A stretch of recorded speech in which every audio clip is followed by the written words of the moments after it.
আসসালামু আলাইকুম রহমতুল্লাহি অবরকাতুহ। সম্মানিত দর্শক, বাংলাদেশের রাজনীতি, স্বাধীনতা, সার্বভৌমত্ব, এদেশের মানচিত্র, এদেশের জাতীয় পতাকা, সংবিধান, সকল কিছুর উপর শকুনের নজর পড়েছে। আপনারা যারা আন্তর্জাতিক খবরাখবর রাখেন, তারা মোরাললেস অনেকেই জেনে গেছেন যে পাকিস্তান এবং সেই দেশের যারা হর্তাকর্তা, তারা এই বাংলাদেশকে টার্গেট করে কী ধরনের ভয়ানক চক্রান্তে মেতে উঠেছেন।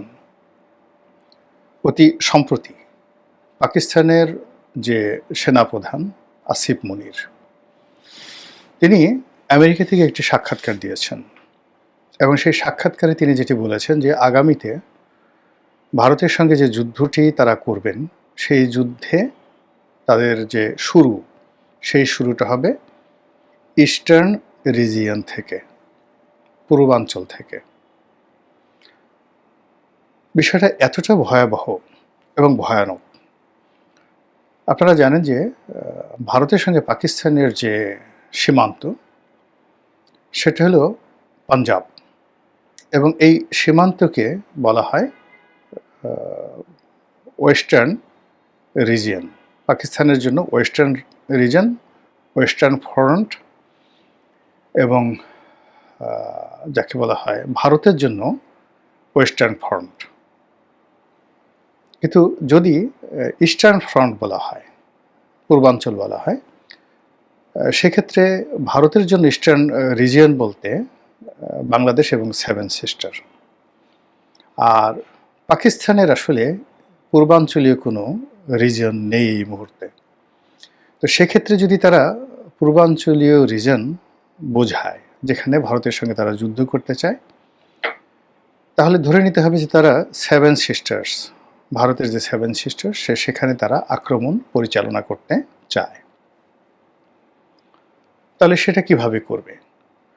পাকিস্তানের যে কোনো সামরিক স্থাপনা থেকে দূরপাল্লার ক্ষেপণাস্ত্র ছাড়া, মূলত ভারতের যে সেভেন সিস্টার, সেটা মেঘালয়, আসাম, ত্রিপুরা, নাগাল্যান্ড, তো এই সকল এলাকা পশ্চিমবঙ্গে আক্রমণ করা সম্ভব নয়, এমনকি বিমান হামলাও সম্ভব নয়।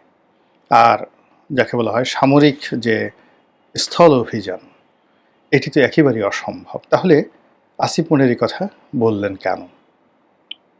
নিঃসন্দেহে তারা বাংলাদেশকে টার্গেট করেছে, এবং সেই বাংলাদেশকে টার্গেট করে এখান থেকে ভারতের পূর্বাঞ্চলীয় যে রাজ্যগুলো রয়েছে, সেই রাজ্যগুলো আক্রমণের পরিকল্পনা যদি তিনি করে থাকেন, তাহলে তার এই যে ইস্টার্ন ফ্রন্ট, পূর্বাঞ্চলীয় রাজ্য, এই কথাটার সঙ্গে মিলে যায়।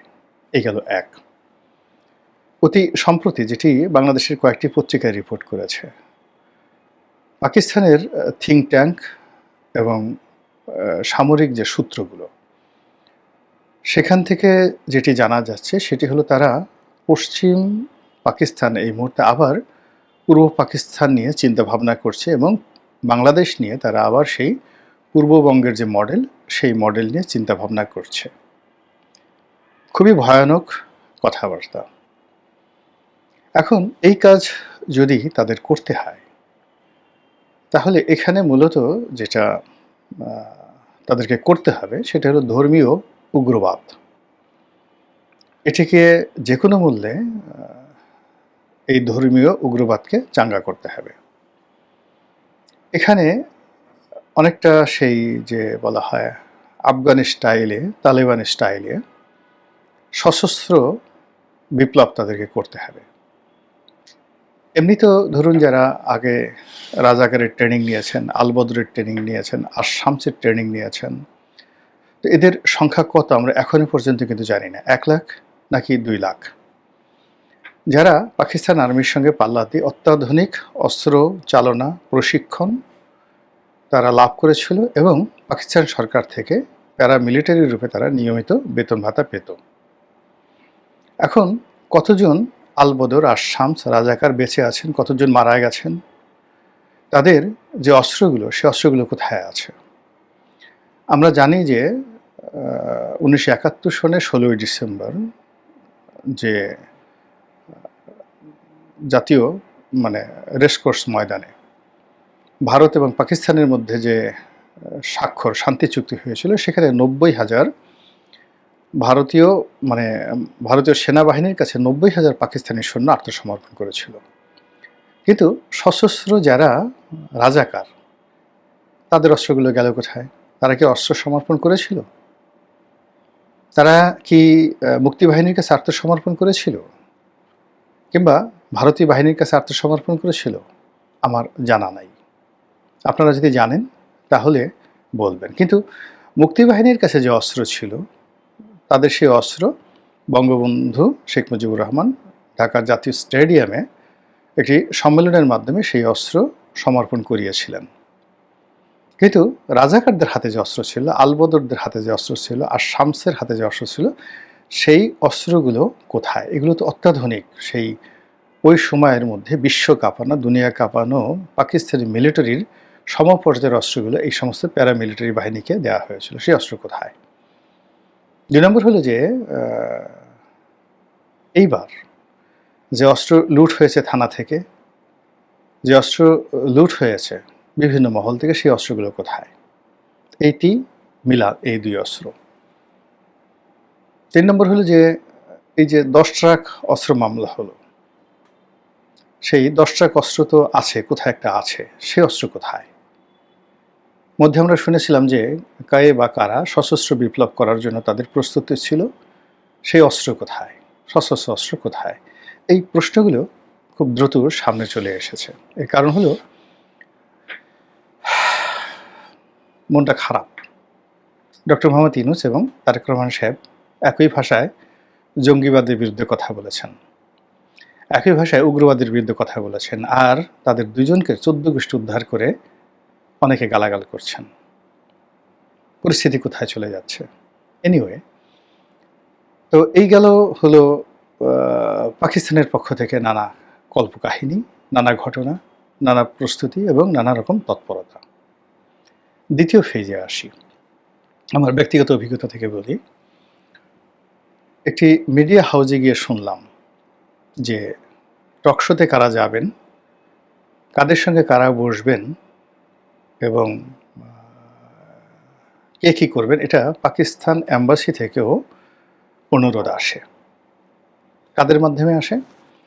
আইএসআইয়ের কতগুলো এজেন্ট রয়েছে এই বাংলাদেশে।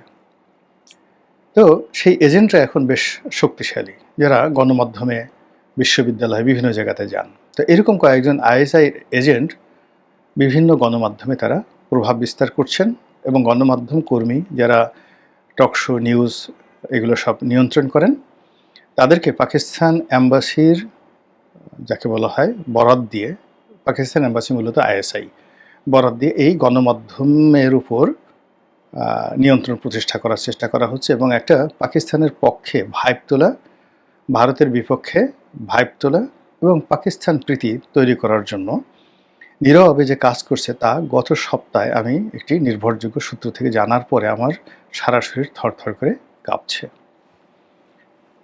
এরপর পাকিস্তানের এই অবস্থার পাশাপাশি ভারতের কথাও আপনাকে চিন্তা করতে হবে। শেখ হাসিনা এবং তার পুরো টিম এই মুহূর্তে ভারতে রাজনৈতিক আশ্রয় আছে। ভারতে এই মুহূর্তে কতজন আওয়ামী লীগের নেতাকর্মী আছেন? 10,000, 20,000, 1 লাখ? আমার তো মনে আরও বেশি, কম করে হলে 5 লাখ। এই 5 লাখ লোক যারা বাংলাদেশ ছেড়ে ভারতে গেছেন, সবাই অর্থ, বিত্ত, ক্ষমতা, কৌশল, পদ, পদবীর মালিক। তাদের সঙ্গে কলকাতা কেন্দ্রিক, দিল্লি কেন্দ্রিক, আসাম, মিজোরাম, ত্রিপুরা, এ সকল এলাকাতে যে সকল বাঙালি বসবাস করছেন আগের থেকে, তার সঙ্গে আবার এই আওয়ামী লীগ যারা গেছেন তাদের সম্মিলন, এবং পশ্চিমা দুনিয়াতে যারা আওয়ামী লীগের লোকজন আশ্রয় নিয়েছেন, তাদের সঙ্গে এই সম্মেলনে ভারতের মাটিতে বাংলাদেশ বিরোধী একটি চক্র, সরকার বিরোধী একটি চক্র এবং বিএনপি বিরোধী একটি চক্র শক্তিশালী হয়ে পড়েছে, এতে কোনো সন্দেহ নেই। দ্বিতীয়ত, পাকিস্তানের যে সামরিক প্রস্তুতি, তাদের যে মনোভাব, এবং এখানকে কেন্দ্র করে জঙ্গিবাদের উত্থানের ব্যাপারে পাকিস্তান এবং আমেরিকার যে মাস্টার প্ল্যান এটি ভারত জানে, এবং এটা যদি কোনো মতে বাড়তে থাকে, ন্যূনতম বাড়তে থাকে, সঙ্গে সঙ্গে ভারতের যে 7 সিস্টার পূর্বাঞ্চলীয় রাজ্য সবগুলোতে অস্থিরতা শুরু হয়ে যাবে। আপনারা জানেন যে পশ্চিমবঙ্গে মুসলমানদের একটা ব্রুট মেজরিটি রয়েছে, বিশাল সংখ্যক ভোটার পশ্চিমবঙ্গে রয়েছে, বিশেষ করে কলকাতা, মুর্শিদাবাদ, এই সমস্ত এলাকাতে, শিয়ালদহ, এই সমস্ত এলাকাতে বিশাল সংখ্যক মুসলমানরা বসবাস করেন। এর বাইরে আসাম, বিপুল সংখ্যক মুসলমান বসবাস করেন আসামে, ত্রিপুরাও তো কম নয়। আর একটু দূরে গিয়ে যদি উড়িষ্যা এবং বিহারকে ধরেন, ওখানেও মুসলমানদের সংখ্যা অনেক অনেক। বিহার যদিও 7 সিস্টারের মধ্যে নয়, উড়িষ্যাও 7 সিস্টারের মধ্যে নয়, কিন্তু এই 7 সিস্টারে, সীমান্ত ঘেঁষে 7 সিস্টারে যদি গণ্ডগোল লাগে, তাহলে ওই বাতাস উড়িষ্যা এবং বিহারে যাবে। ভারত কোনো অবস্থাতেই তার সেই অখণ্ডতাকে পাকিস্তানি ঝুঁকির মধ্যে ফেলে দেবে না। এবং এখন দেখুন, হঠাৎ করে পাকিস্তানের সঙ্গে আমেরিকার বন্ধুত্ব চরমে, আর ভারতের সঙ্গে তাদের যে শত্রুতা সেটাও চরমে। এবং এটা আগেও মন ছিল, 50-এর দশক, 60-এর দশক, 70-এর দশক, 80-এর দশক পর্যন্ত পাকিস্তানের সঙ্গে আমেরিকার যে সম্পর্ক একেবারে যাকে বলা হয় হরিহরাত্মা, আর ভারতের সাথে মূলত সম্পর্ক ঐতিহাসিকভাবে রাশিয়ার। কিন্তু পারভেজ মোশাররফের জামানার শেষ দিকে এসে মোল্লা ওমর, পারভেজ মোশাররফ এবং আল কায়েদার ওসামা বিন লাদেন, এদেরকে কেন্দ্র করে পাকিস্তান মিলিটারির সাথে এবং পাকিস্তান সরকারের সাথে একটা অবিশ্বাসের সম্পর্ক শুরু হয় আমেরিকার, এবং ঠিক সেই সুযোগটি গ্রহণ করে জনাব নরেন্দ্র মোদী। আর সেই সুযোগকে কেন্দ্র করে ভারত এবং আমেরিকার যৌথ প্রযোজনায় ওখানে সেই তালেবান সরকারের, তৎকালীন মোল্লা ওমরের সরকারের পতন ঘটে। কিন্তু এই যে হঠাৎ করে বন্ধুত্ব হওয়া ভারতের সাথে আমেরিকার, এটা এখন নেই, এটি এখন তলানিতে। ফলে ভারত তার চিরশত্রু চীনের সঙ্গে নতুন করে বন্ধুত্ব গড়ে তুলেছে, রাশিয়ার সঙ্গে আরও সম্পর্ক স্থাপন করেছে, এবং আমাদের এই যে 7 সিস্টার্সগুলো রয়েছে আমাদের চারিদিকে, তাদের এখানে তাদের সামরিক শক্তি বৃদ্ধি করেছে, রয়ের অফিস নিয়েছে, আরও অনেক কিছু। ফলে ভারতের পক্ষ থেকে যা কিছু হচ্ছে, এটি সামাল দেয়া আমাদের পক্ষে সম্ভব নয়। অন্যদিকে পাকিস্তান যা কিছু করছে সেটা ধারণ করা মানে আমাদের পক্ষে সম্ভব না। আমাদের এই ভূমি কখনো মৌলবাদের আস্তানা ছিল না, জঙ্গিবাদের আস্তানা ছিল না। এখানে কনজারভেটিভ মানে খুব একেবারে যাকে বলা হয় তালিবানি মুসলিম, কিংবা ধরুন একেবারে শরিয়াতি বিচার, শারিয়া কোড, এই জিনিসগুলো আমাদের এই বাংলায় কখনো হয়নি। এখানে অনেক ধর্মপ্রাণ রাজাবাদশাহ ছিলেন, কিন্তু সবসময় এখানে একটা উদারনৈতিক গণতন্ত্র ছিল, রাজতন্ত্র ছিল, শাসনতন্ত্র ছিল সেই শশাঙ্কর জমানা থেকে। তো কাজেই এখানে জঙ্গিবাদ প্রশ্রয় পাবে না, কিন্তু পাকিস্তান এটা চেষ্টা করবে। কিন্তু চেষ্টা করার ফলে কি হবে, এটা একটা ব্যালেন্সি স্থান হয়ে যাবে, ব্যালেন্সি স্থান হয়ে যাবে, বালুচ জাতিগোষ্ঠীর মতো একটা উত্তাল অবস্থা তৈরি হয়ে যাবে। এটি 60-এর দশকে বা 50-এর দশকে যেভাবে পূর্ববঙ্গ ছিল, ওইরকম একটা অস্থির একটা অবস্থা তৈরি হয়ে যাবে। আফগানিস্তানে এখন যে অবস্থা চলছে ওইরকম একটা অবস্থা তৈরি হয়ে যাবে। তো সেই অবস্থা তৈরি করার জন্য পাকিস্তানের যে মাস্টার প্ল্যান, সেই মাস্টার প্ল্যান হলো বাঙালি জাতীয়তাবাদ শেষ করে দাও, সংবিধান শেষ করে দাও, মুক্তিযুদ্ধের যে ইতিহাস যত স্মৃতিচিহ্ন আছে তস নস করে দাও, এবং একটা নতুন বন্দোবস্ত চালু করো। এখন এই যে যা কিছু বললাম, ভারতের যা কিছু এবং পাকিস্তানের যা কিছু, তার সঙ্গে সঙ্গে বৈশ্বিক অবস্থা, আর আমাদের এই বাংলাদেশে যা কিছু হচ্ছে রাজনীতির নামে, পথে ঘাটে মাঠে, বিশ্ববিদ্যালয় প্রান্তরে, এবং এর সঙ্গে বিভিন্ন দেশি বিদেশি যারা চক্র, যারা বাংলাদেশের মুক্তিযুদ্ধের বিরুদ্ধে, সংবিধানের বিরুদ্ধে, বিএনপির বিরুদ্ধে, মুক্তিযোদ্ধাদের বিরুদ্ধে, জিয়াউর রহমানের বিরুদ্ধে, বঙ্গবন্ধুর বিরুদ্ধে, মানে যাদের শক্তিমত্তা রয়েছে এ দেশ চালানোর, তাদের সকলকে যাকে বলা হয় কাফের, মুনাফেক, চরিত্রহীন, ভারতীয় দালাল, এ সকল ট্যাগ দিয়ে, দুর্নীতিবাজ, চাঁদাবাজ, এ সকল ট্যাগ দিয়ে পুরো রাজনীতির ময়দানটিকে জঙ্গিবাদের জন্য একটা উর্বর ভূমি বানিয়ে ফেলছে। ফলে আমার কাছে মনে হচ্ছে জঙ্গিবাদ যেভাবে ধেয়ে আসছে, যার যার অবস্থান থেকে আমরা যদি সতর্ক না হই, তাহলে দেবালয়ে আগুন লাগতে খুব বেশি সময় লাগবে না। মহান আল্লাহ আমাদের সবাইকে হেদায়েত দান করুন এবং হেফাজত করুন। আসসালামু আলাইকুম রহমতুল্লাহি ওয়া বারাকাতুহু।